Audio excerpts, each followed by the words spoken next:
Hey guys, welcome back to my channel. So again, another massive thank you to everyone who has liked, shared and subscribed so far.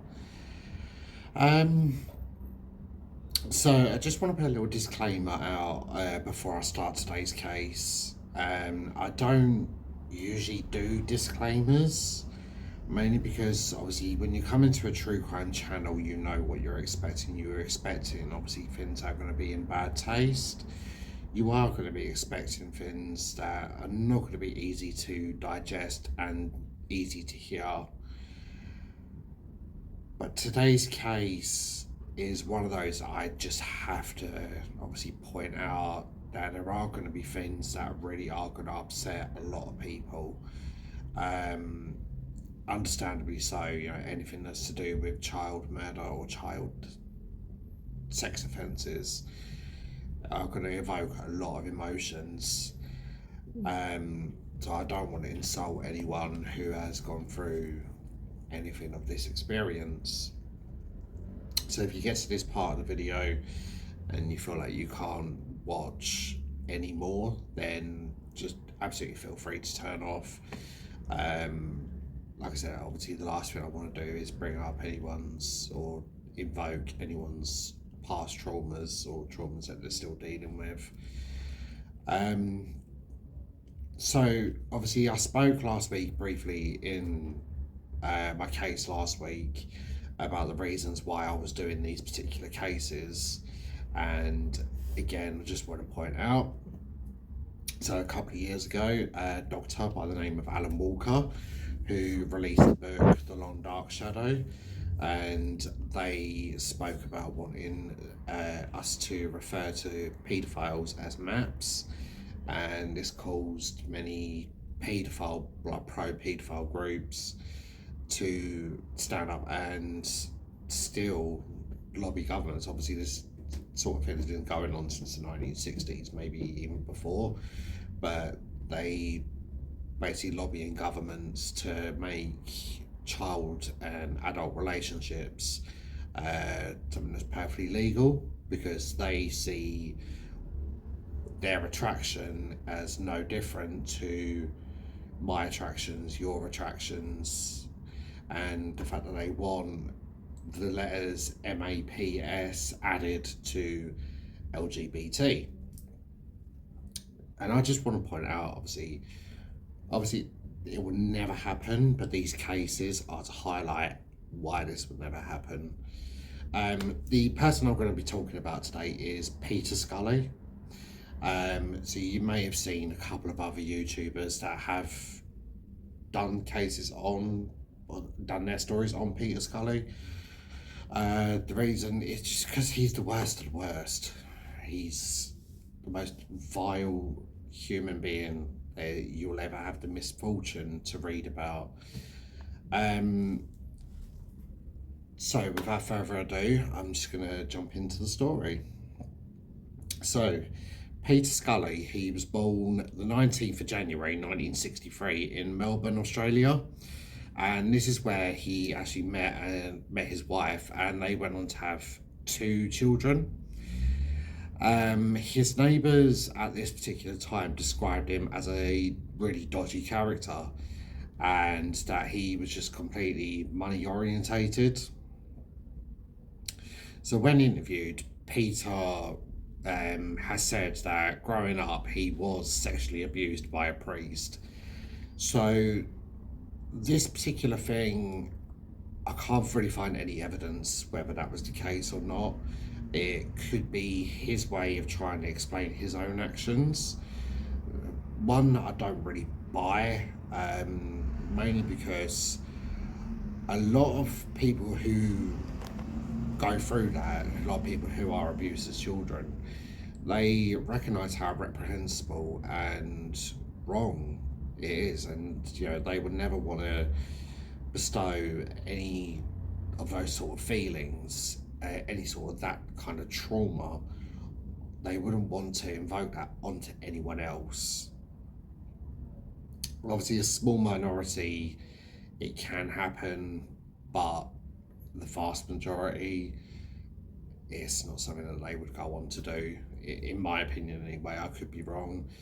And obviously everyone else is entitled to their opinion, and that's what YouTube is all about. So if your opinion does vary on that, then just let me know, hit the comments below. In 2005, Peter went on to leave his family and he moved on to Victoria in Southeast Australia, sorry. And he moves in with a girlfriend from Malaysia. And this girl, she was barely in her 20s. I think she was still in late teens, actually, when she met Peter. So, obviously, he would have been pushing 40s, maybe early 50s, hello Floyd. Sorry. And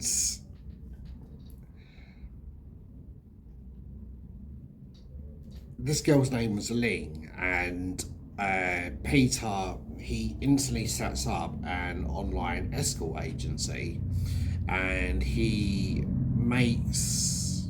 basically pimps Ling out to all and sundry, and makes her participate in sex parties, and he actually rents her out by the hour. And Peter sets up a website. In his words, this was dedicated to this website was dedicated to her, and this site included a forum where clients could discuss their experiences with Ling, with one client writing, well, anything goes with this girl for the right price. And I'll just point out, obviously, probably anything did go, but it probably wasn't anything that she was particularly wanting to do. And a lot of the times when you look at the cases of someone who's internet shopped their girlfriend from a different country, they look for specific traits. So, you know, when you look at, you know, Western men who are a bit older, and they go to these countries because they find that the women there are generally a little bit more submissive to their partners, and the girls will see this as a sort of a meal ticket out, because a lot of the times, like, southeastern countries are really sadly impoverished, and they see it as a way out, you know, a better life, healthcare, so on and so forth. So this is probably why, sadly, Ling probably put up with this kind of treatment for so long, was because she, in her head, it was probably a lot better than the country that she had come from, like growing up with her family. So, following a commission investigation in 2009, it turns out Peter was facing fraud charges, and this totaled up to about 117 charges of fraud and deception. This was relating to a property scheme scam, which 20 investors were involved, and it cost them about 3 million Australian dollars. So when Peter was tried for this, he was told that if he was found liable, he would have to repay the money back. And he just simply said, if that was the case, he would declare himself bankrupt. And during this investigation, Peter quickly flees over to Manila. So Manila is the capital of the Philippines. In 2011, a warrant is put out for his arrest, but the warrant is only applicable for Australia. And very quickly, Peter realises the way for him to make any sort of money is by exploiting the children in the Philippines. He knew that the Philippines was one of the top 10 countries in the world to distribute child pornography. And this is like the top 10 country in the world to distribute this kind of material. And the country is actually the largest source of sexual exploitation cases. 83 of child victims involved in this are girls, and the actual average age of those is about 11. Further research into this shows that most times the parents are aware of this abuse, and that parents usually consent on the behalf of their children. So Peter begins to establish a really lucrative paedophile network on the dark web. This is all operated on the island of Mindanao, and this website was called No Limits Fun, and this specialised in a particular genre of child porn called hurtcore. So, for those of you who don't know, so hurtcore is a subgenre of child pornography, and a very aggressive, sort of violent subgenre of child pornography, and this involves BDSM, it involves degradation, it involves forming physical harm upon the child. It's so revolting that most, not all, but most paedophiles actually refuse to view this content because they just don't enjoy seeing a child in a physical harm sort of state. Sadly, obviously, there are some really, as you find out later on, there are some really, really sick, twisted individuals who do get off on this sort of material.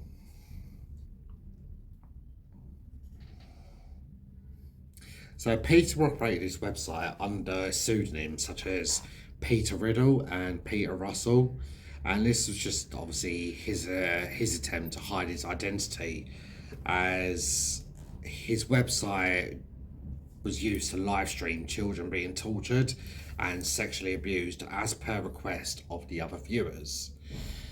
So Peter would then put this to make a home movie of this abuse, and this movie was so graphic that many believed it to be a myth, but he actually sold this video to consumers in Germany, in North and South America, and various other countries.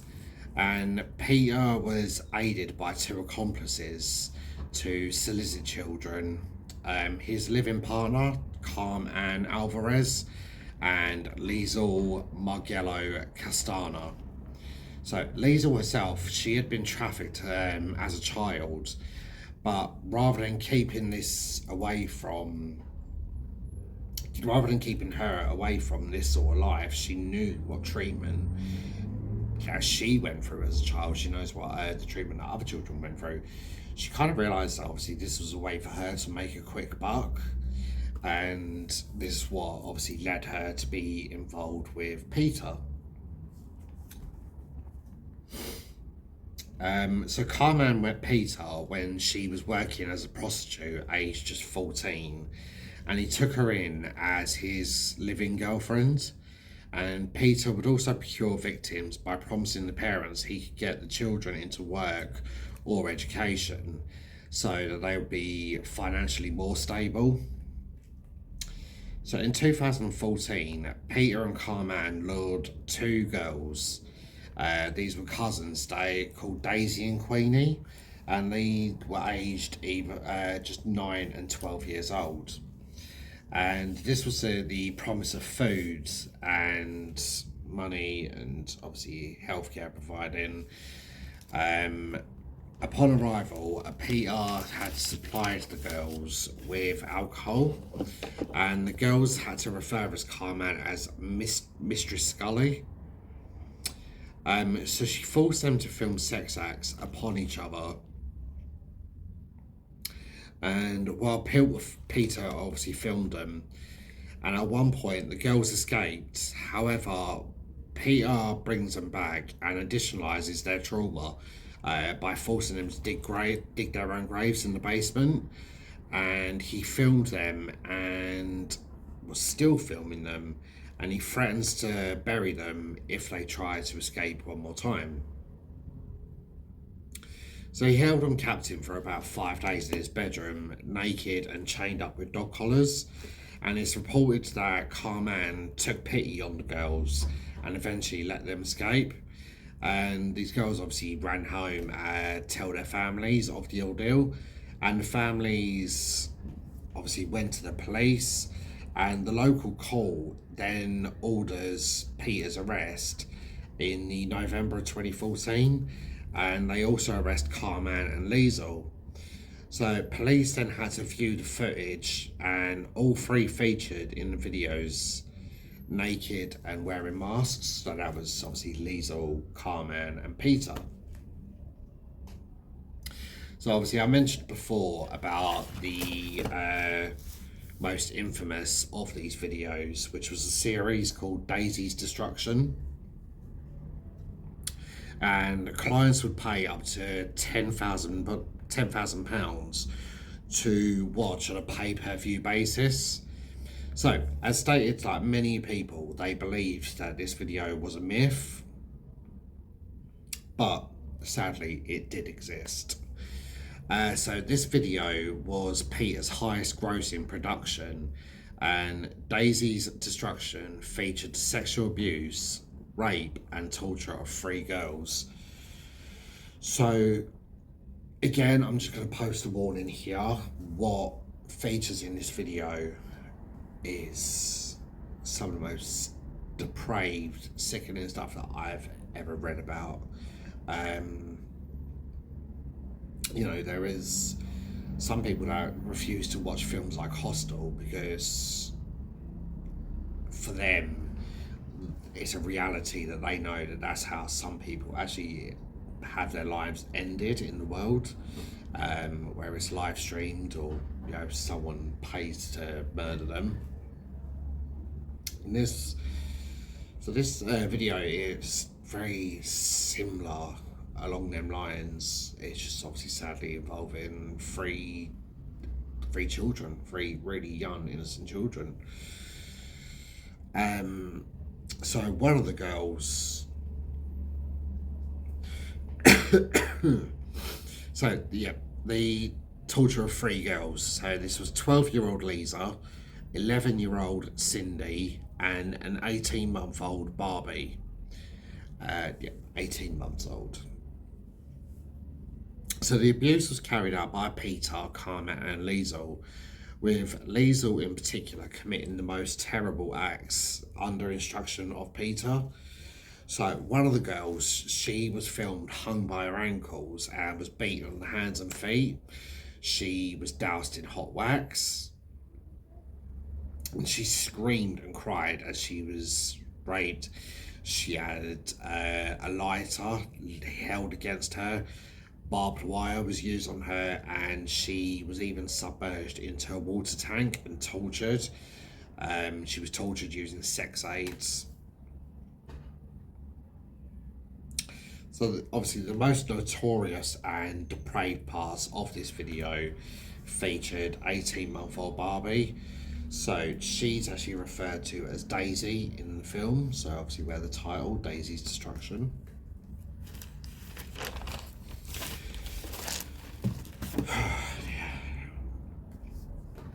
So she was also tied by her feet and held upside down with a caption inviting the viewer to watch as her mental state ruins as she learns how to please her mistress. In the video, they again tie her hands and tie her legs together, hung her upside down. They opened her legs.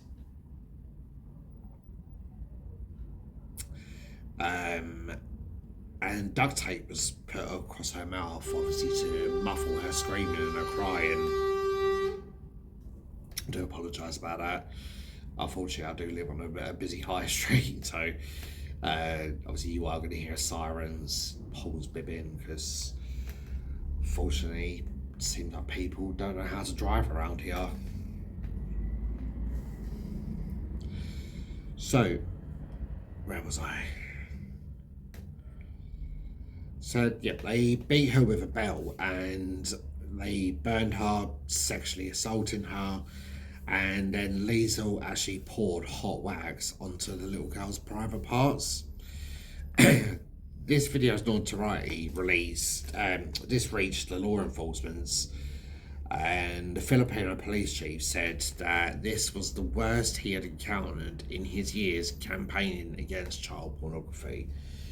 So, like I said, obviously, this country, and it isn't every single adult that's at it, but a vast majority of the time, unfortunately, sex is seen as a commodity, and obviously, some parts of Filipino culture is very impoverished, and quite often, sadly, it's a country that's affected by natural disasters. So, for example, when the tsunami hit in 2004, I believe it was Tunisia. I can't really remember on the top of my head.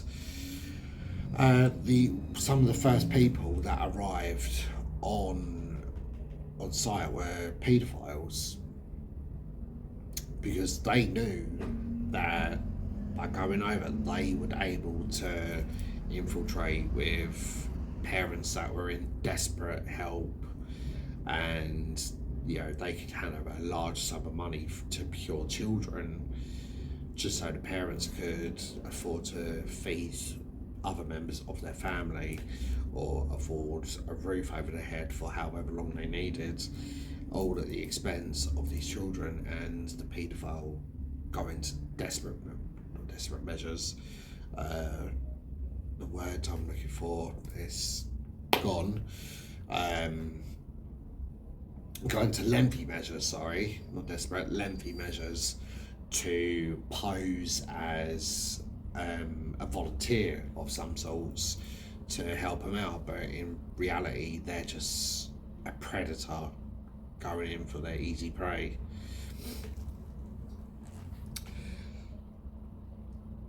So, despite Peter's face in the videos being pixelated, authorities recognised his accent. So when you actually hear Peter speak, he has a slight impediment, which is really unique to the way he talks. This is actually really noticeable in a Channel 7 news interview for 60 Minutes Australia. And in this interview, he's interviewed by Tara Brown. This video is actually on YouTube, so if you just type in Peter Scully's name, I think it's one of the first videos that pops up. So it does have quite a lot of views, but yeah, she flies over to the Filipino Islands to have an interview with this thing, and yeah, it's quite an interesting, eye-opening interview. If you are curious as to what this thing sounds like, then I suggest, look up Peter Scully and you'll see the 60 Minutes Australia interview. So, Dutch, Australian and Dutch Australian police and Interpol, they began working together with the Filipino police to track Peter down, and he was apprehended in Malabay City on the 20th of February 2015 after a 3-week stakeout. So police, they seized all of his electronic equipment, and not long after, Carme is also arrested. So they quickly learned that he wasn't the only sex offender in the country at that particular moment, as 250 Australian sex offenders had travelled to the Philippines in the last 4 years. So 23-year-old Liezyl, she actually managed to evade police capture for a whole entire year. And they track her down through a Facebook page that she has set up under the name of Shannon Carpeo. And she claimed to be the wife of a French software millionaire living in Cebu City. And those who knew her there were absolutely stunned, as they thought of her as this really nice girl. Said that she was really outgoing, and you could argue that you, as a predator, as someone who's procuring innocent people off the streets, you have to have that gregarious sort of outgoing nature to be that way inclined, because there's not really much point in having those inclinations if you're really shy and not outgoing. But obviously, on the same sense, she's not really going to be that upfront about her crimes, because she knows deep down what she is reprehensible and vile. So instead of obviously claiming or living the life that she claimed to be living, Liezyl had actually spent the last 12 months procuring other victims. And this was to make more videos, and that allowed Peter to operate his website from prison.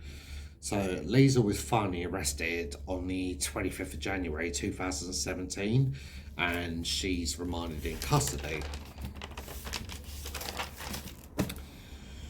So the victims in Daisy's destruction were tracked down. So Lisa and Barbie, they were found first.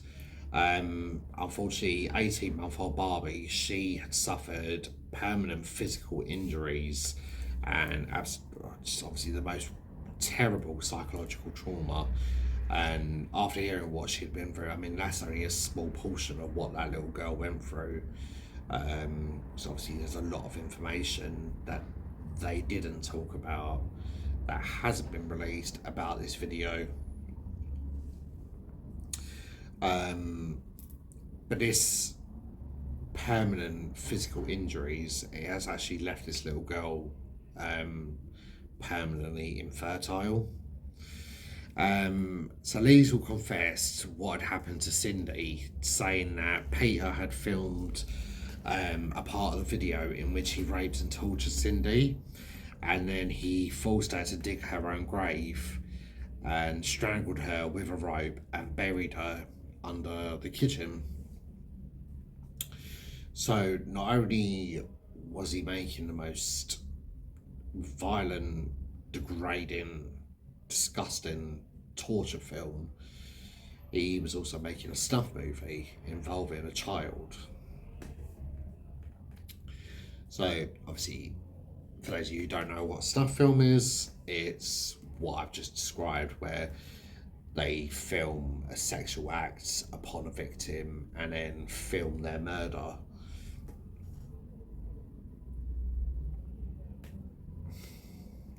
So in February, Cindy's remains were found in a shallow grave under the kitchen, and this was in a house rented by Peter. So she had actually been entrusted to him and Liezyl by her guardian when she was only 5 years old, and Peter had actually promised to take care of her and send her to school. And it was reported that Peter had filmed numerous assaults on Cindy before making the snuff film in 2013.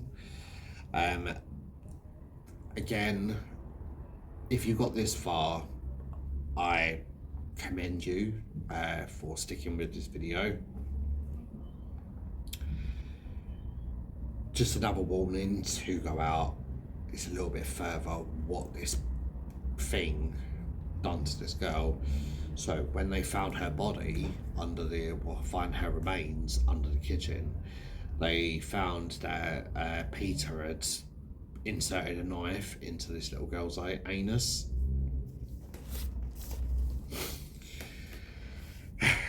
So Carme also led the authorities to Cindy, so she was very forthcoming in her part of the abuse, and obviously they helped. She wanted to offload, I suppose. I don't know, maybe she thought if she comes clean they'll go a little bit more lenient on her, or she could be playing obviously the victim as well because of her lifestyle when she met Peter, the fact that she was 14. Not that I'm excusing her, like she is 100% just as culpable as him, as culpable as Liezyl, or Liezyl, however you want to pronounce it. So the investigation into Peter brought out numerous links to other online paedophiles, including another Australian, Matthew David Graham. He was running several hardcore websites, and he was only 18 years old at this particular time of his arrest. He was at a final year in college, and he was still living with his parents, and he had no other convictions whatsoever. So he finds out about cyber attacks on a infamous child porn site called Liezyl. And he downloads Tor software, and this basically allows invisible browsing on all software, on all computers and whatnot, so absolutely virtually untraceable. And he quickly became a major player in the dark web using the name Lux, so setting up his own websites, and he became known as the king of hardcore at 18. So Matthew told a journalist, so people who have an interest in such things should have a place where they can voice their opinion and desires. No. If you have those type of interests, there is no way in hell, there's no way that you should be able to have that desire. You shouldn't have that freedom to do what you do. I don't care who you are. And obviously this just brings me back to my point as to why these sickos never ever be one of a member of my community. I mean, obviously, don't get me wrong, I know that there are some gay people who turn out to be sex offenders, but we don't allow it. We're not going to allow, like any other community that's out there. So obviously the straight community, people who are straight, people who are from other countries, this is just one thing that's never going to be accepted, and the letters MAPS are never ever going to join LGBT. End of. So it was found that he was also a babysitter for 6 local children at this time, and these children were all under the age of 10. So during my research, it didn't really specify if any of these children were his victims in the videos that he was distributing. But if he had access to them and he had that predilection, you can just sort of assume that sadly they probably all were. So the Tor software was found to have been created by Eric Ian Marks from Ireland, and he was described by the FBI as the world's largest facilitator of online sex abuse. So they found his sites contained 8.5 million images. So I was thinking for a moment, 8.5 million images. And he was later sentenced to 27 years in prison in March 2019. So Matthew was linked to Shannon McCall. So if you watched my video last week on Richard Huckle, I briefly spoke about Shannon McCall in that video as well, because these people were all using the same sort of software, same sort of websites, and obviously Shannon was going under the username Ski. And so he was later sentenced to 35 years, with Matthew actually supplying videos to Shannon's website. He was also linked to 26-year-old American Christopher Grief, aka Mookie. And his computer contained prolific hardcore of children and animals, including the abuse of a 3-month-old baby. So Christopher was only sentenced to 8 years in prison in 2018. 8 years. He had in possession and was distributing a video of someone abusing, or himself abusing, a 3-month-old child, a baby, who, I mean, let's face it, obviously not many children are able to fight back, but a baby is nowhere near, no way of having self-defense, and he only gets 8 years. Like, where is the justice in that? And this is in America, you know, and America pride themselves on, you know, tough jails and all that, and they don't believe in rehabilitation, they just believe in straight up punishment. How is that a punishment? How is that a deterrent from this kind of activity?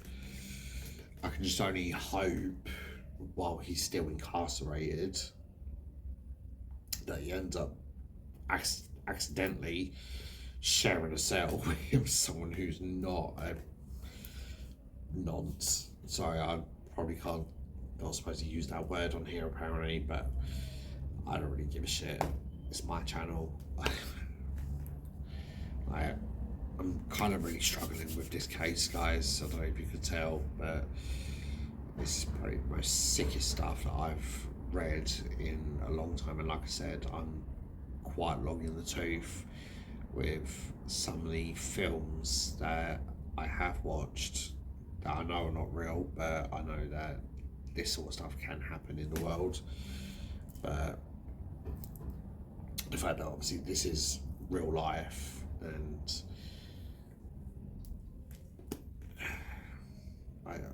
I'm running out of words, if I'm honest, of just how filth this is.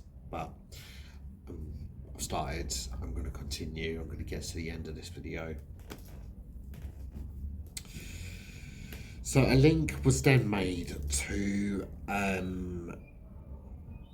Matthew and Peter, and the latter had sold Matthew Daisy's destruction. Matthew was then sentenced to 15 years prison in March 2016. So during the investigation into Peter, police had made a link to a case of a child murdered in Russia, which Matthew later admitted to encouraging and advising this abduction, rape and murder of the 5-year-old Russian girl.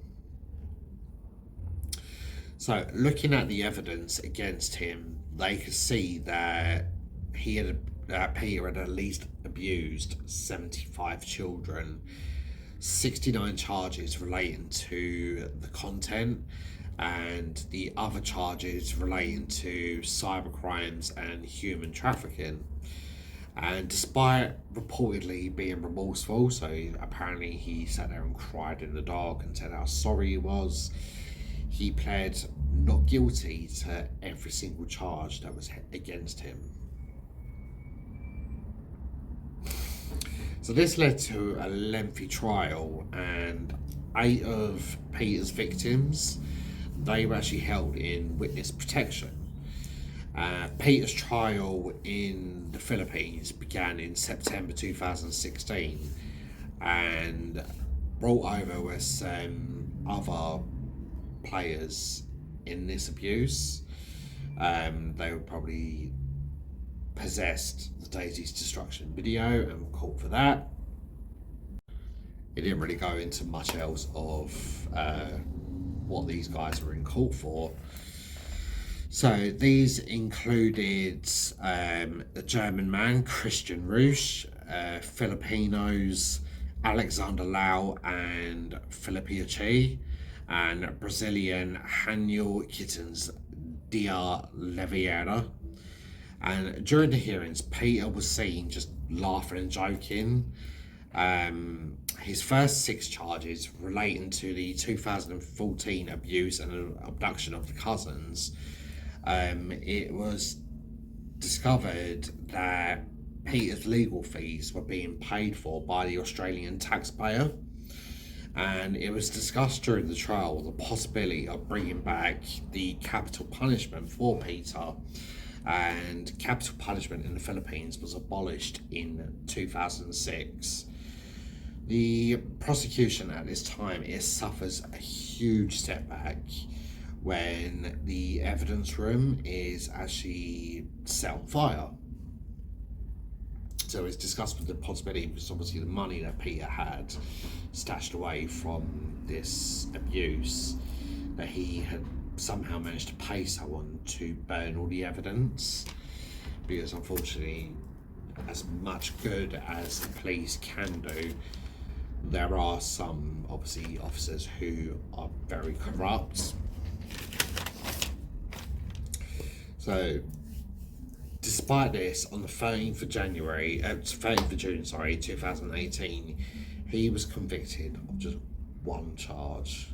Out of all charges against him, they could only find one that could stick. And this was a charge of human trafficking. But they later obviously found 5 counts of rape that they could held against him. So both Peter and Carme were sentenced to life imprisonment, and Carme was said to burst into tears, whereas Peter just smiled at the judge. And they were both sentenced to 126 years each, meaning they will both die in prison.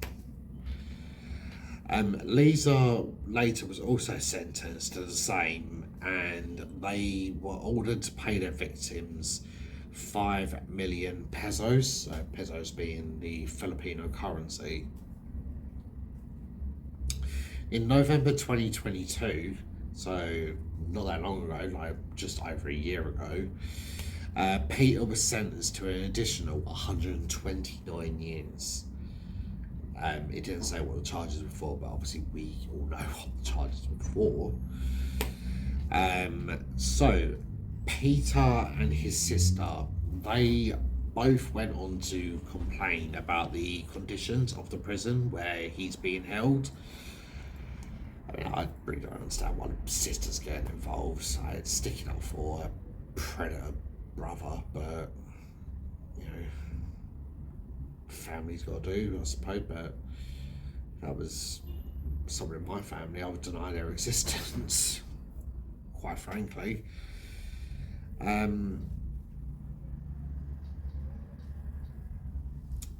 So they state that the prison was built to hold 350 people, but it actually currently holds 2,000 people. And that is actually true. Like, looking into it, the particular prison is really overcrowded, and that just basically means obviously poor sanitation and poor healthcare. You know, the death rate is going to be extremely high. The infection rate is going to be extremely high in this kind of place. Couple that with obviously in the summertime, this particular country, like Philippines, is going to be extremely hot over there. So basically, I couldn't really think of any better place for Peter Scully. You know, just hopefully a nice little bit of diphtheria or something wipes him out.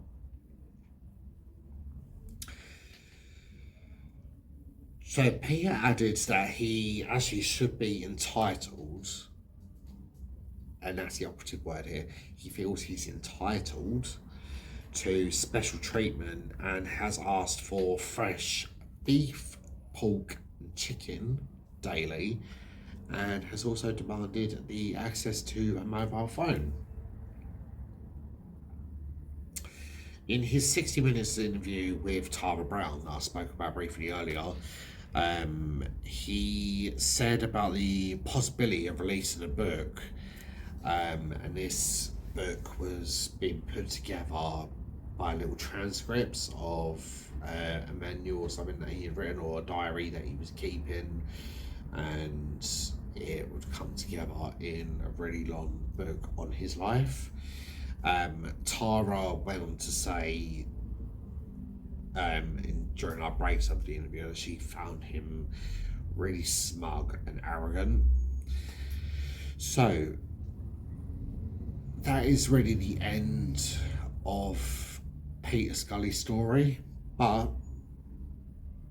bizarrely, obviously, for a video that was thought to be a myth, Daisy's destruction actually had a resurgence in notoriety only a couple of years ago. So this video was actually found in possession of someone called Josh Duggar. So Josh had found fame in the mid 2000s, like 2010 sort of era. He and his family appeared on a channel in America, on a program called 19 Kids and Counting. So the Duggar parents went on to have like 20 odd children in the end, of which Josh was the eldest son. No, sorry, the eldest of all the children.